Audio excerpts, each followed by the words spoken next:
Have you been ever watching the NHL when they drop a puck at one of the 9 dots and just thought, what is going on here? It is one of the most exciting pieces of hockey, the puck drop, especially when it's in the offensive zone or a goal is scored from the defensive zone all the way to the offensive zone like Brad Marchand here. It's a phenomenal play when you can see 63 here tearing it up the ice, stopping pucks, getting to the point, and then getting loose as he does right here. Quick little move, and it's in the back of the net 200 feet. Sick goal. But what goes into a face-off, and what should you be paying attention to as a hockey fan when watching draws? Now, very similar to all major professional sports in North America, liberties are always taken on the draw when it comes to rules, and it can get confusing for you, and it's how you interpret and break these rules as NHL players that allows you to get an advantage.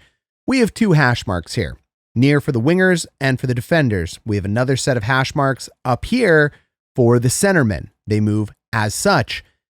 It is required, as per NHL rule and hockey rules, that feet are outside of these hash marks. They can be touching the hash marks, but they cannot be in areas such as the circle, like we see right here, or over top of the hash marks, as we see here. We also don't want to see feet turned. We want to see an even and square draw. And like most things in the NHL, we have to go to international play to see what we're talking about. Here's our 2 hash marks as well. Here's our hash marks from our center people. There are a lot of complexities that go into the rules of draw, but this is a video that is exciting and how you can score goals off draws. But we have to know what the tactics are first. And this is what not to expect in the NHL, although it is a completely fair draw. None of the skates are in the circle. We might have a tiny violation here, but it's hard to tell at this angle. Everybody isn't moving. Everyone is square. And if you've ever watched the NFL before, it is up to the players not to move before that puck is dropped. As the defending team, you actually get to establish second. The offensive team, if it is in the zone where you could score, or you're the defending team if it's in the zone where your goalie is, the offensive team has to set first. The wingers, the defensemen, and then the centermen. And then the defending team has 5 seconds for that centerman to establish himself at the draw, and they can counter the setup of the offense as wingers and defenders. Nobody is to move from this point in time. The puck is to be dropped as no feet encroach 15 feet towards where that puck is dropped. And what is not a coincidence is the radius of this circle here is 15 feet. And you'll notice there are other places draws can take place, specifically in the neutral zone where there is no circle, so that 15 feet must be estimated. And I'm sure, as you're all well aware, there are 9 places the puck can be dropped. There are 5 in the neutral zone, 2 to advantage, 2 to disadvantage. There are 2 in the offensive zone, and there is 1 truly neutral spot here where the big Seattle Kraken S is. Now, if you want to score on the draw, the first thing you have to think about is the centerman, the guy taking the draw. Anybody can take a draw except for a goaltender. Yes, that is actually in the rules. It isn't just common sense. Anyone is allowed to take the draw, but it's primarily designated by the centerman, and this is where the magic starts to happen. A fair draw is supposed to happen when both skates are touching or outside of the hash marks that you see. Here's a prime example of skates being over the hash marks. And when those players move back to a perfectly neutral draw, here's an example of them being correct. The shoulders are also to be square, not only to each other, but to the dot line that you see. It is up to the defending player, the player that is in the defensive zone, to place their stick into this white mark first. Then, after the 5 seconds, the offensive player gets to place his stick into the white mark. And this is simply a rule to create order in a face-off, but also gives the opposing team or the attacking team a little bit of advantage because we like goals. And it is the game within the game that shows how players in the NHL start bending these rules, and that's just pro sports for you. Think traveling in basketball. Take a look at this foot that's behind the linesman. Now, any referee can call a foul on a draw, which I'll explain in a second. But if you can get it out of the eyes of the referee, you can start turning your body and getting different angles through that ice by moving your feet outside that hash mark slightly. And the rule is so simple. if you are not square, if your feet are not lined up properly within the hash marks or touching the hash marks, you're thrown out of the draw. So if you ever wondered why they don't just drop the effing puck, it's because they've seen a foul and they've removed that centerman from the draw. A foul can also occur from a winger. You can see over here as well, this winger has encroached on the circle, which are the 15 feet. The linesman or the referee could call a foul and remove the centerman from the draw. Both things are valid. If one of the wingers or defenders moves prematurely, or the centerman moves prematurely before the puck is released, he can call a foul and remove you from the draw. If you get two, you get a delay of game penalty. Very rare to happen in the NHL. So how do you manipulate? What strategies can you do as both a great drawman and a great winger? Well, let's go right back to Brad Marchand here. Bang, picks up that puck. He is gone. He's off to the races, making him look silly. Bardowski. Clean draw, right? It's a fast game. Game within the game. You don't see it on the first camera angle, but I want you to take a look at the replay here.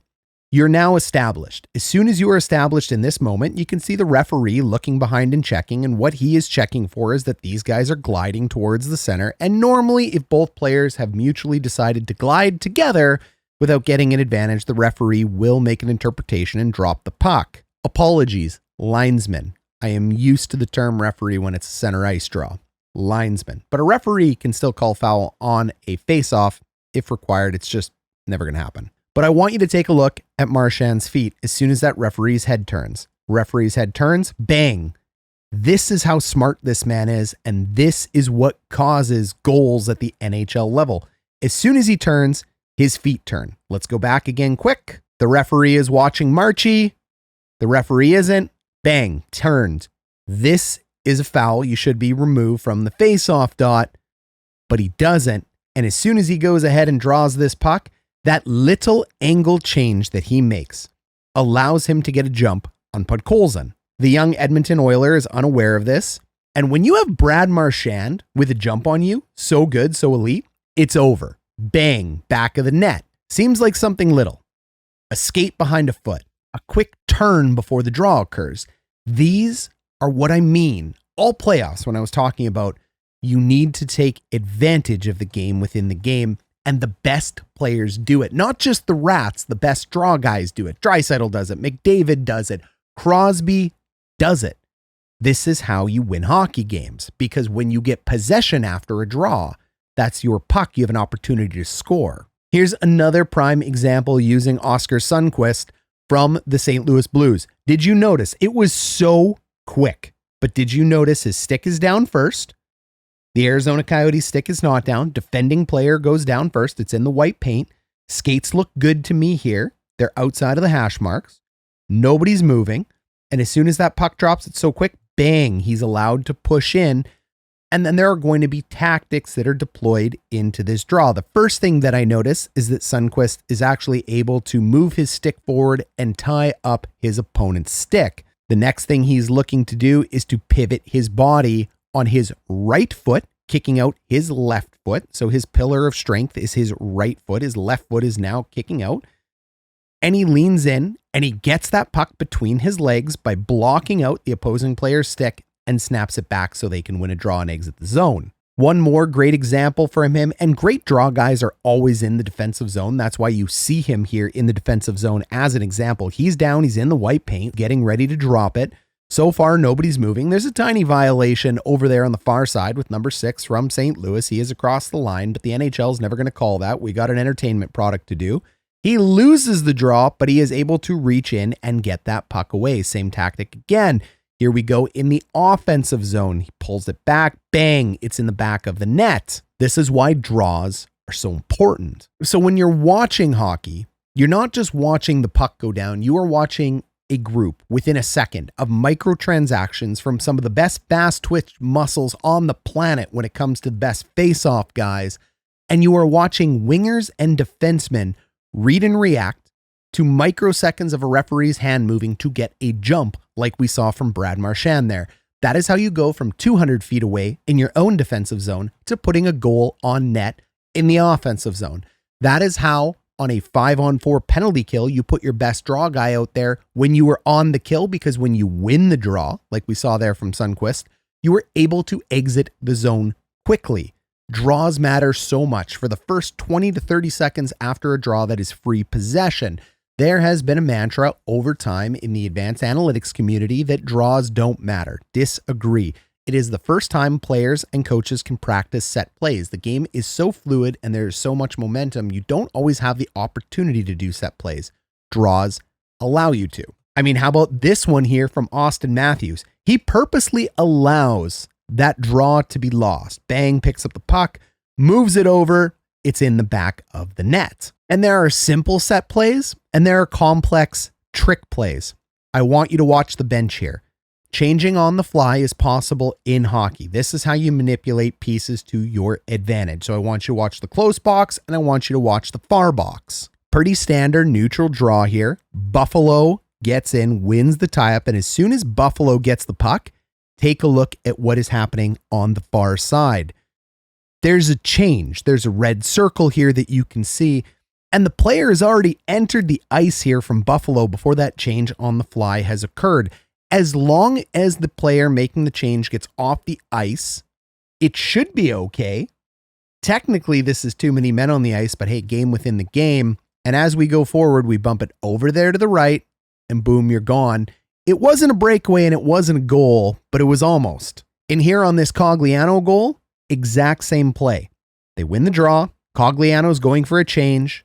It's a D-to-D regroup. Bang, it's up the ice. And the man who is out of the box actually accepts the play. Boom, shelves it. It's fun stuff. It's amazing, wild stuff to watch. But that isn't necessarily going to happen every time. What you need to look at here is you need to look at the players that aren't taking the draw, and you get to see some really interesting set plays. So good draw here. You win it back to Marchand. And now this is standard. We've all seen this before, but watch the defenseman sneak in. Bang. This is a set play over to Pietrangelo. Boom. Great shot. Here's an example of a play where we call double winger high. So you're going to tie it up at the center draw. They're going to talk about this before it happens. The wingers know exactly what they want to do here on a one draw. Bang. It's a neutral draw. You get that puck back to the point. Everybody's going to the net. Quick little shot on net. You find the back of the net. You have a neat little play here by Pittsburgh. It doesn't always have to be a wild trick play.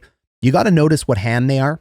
So right here, we got a right-hander on the draw. It is always easier to win a draw on your backhand. So if you were a right hand on the right-handed circle, it's critical. And if you didn't know this, when there is an icing, you get to choose what side you want the draw on. So you're always going to take it on your strongest side. You move it back to the defenseman, and then we'll notice there's actually a defenseman hanging out really high here. You can't even see him in the screen. He is so high. So I move that screen over, and you can see his feet. They're outside the blue line. Why has he done this? Because he has now maximized the place where his blade can be in the zone. This is the furthest away you can be in the zone, and that's critical, because that is going to give you time and space, and it is exhausting amount of time for a defending team if you win that draw to get to you at the point here.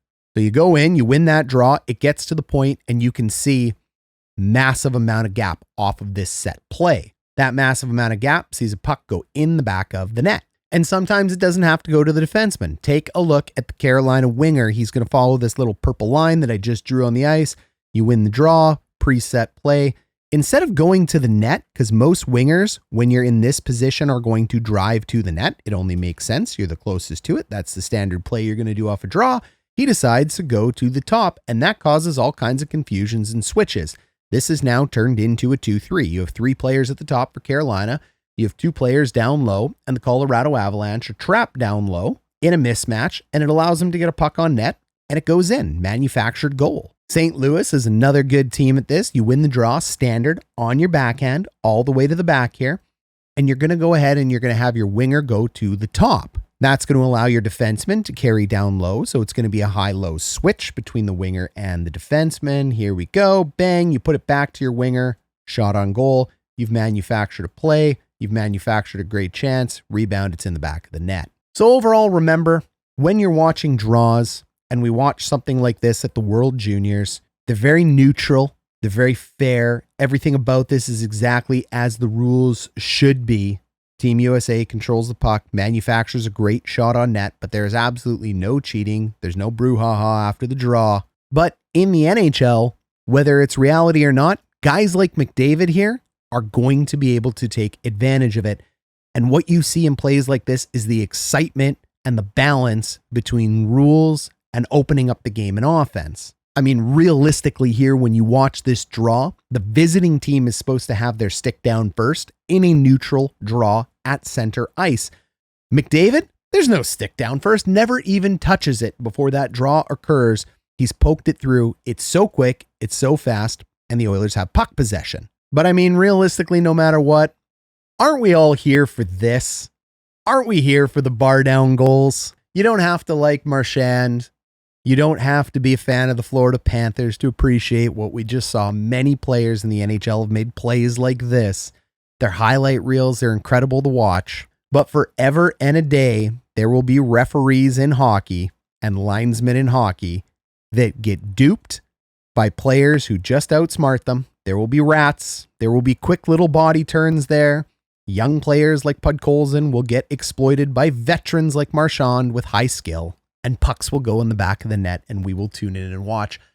I hope this has given you a high-level explanation of draws that wasn't boring, that wasn't somebody reading rules. If you enjoyed it, comment down below, subscribe to like more. If you want more videos about how to watch hockey, you let me know. This is a video series I'd love to talk about. I'd love to talk about power plays, penalty kills, neutral zone forechecks, defensive zone forechecks.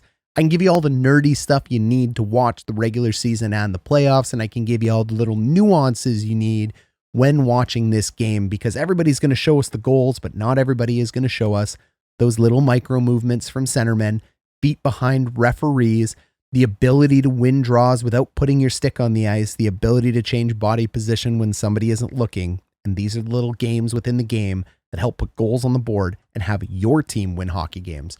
So you'll be able to, with a series like this, learn how hockey works, how to watch hockey better, and maybe you'll be more frustrated or slightly less frustrated when it's used for or against your favorite team.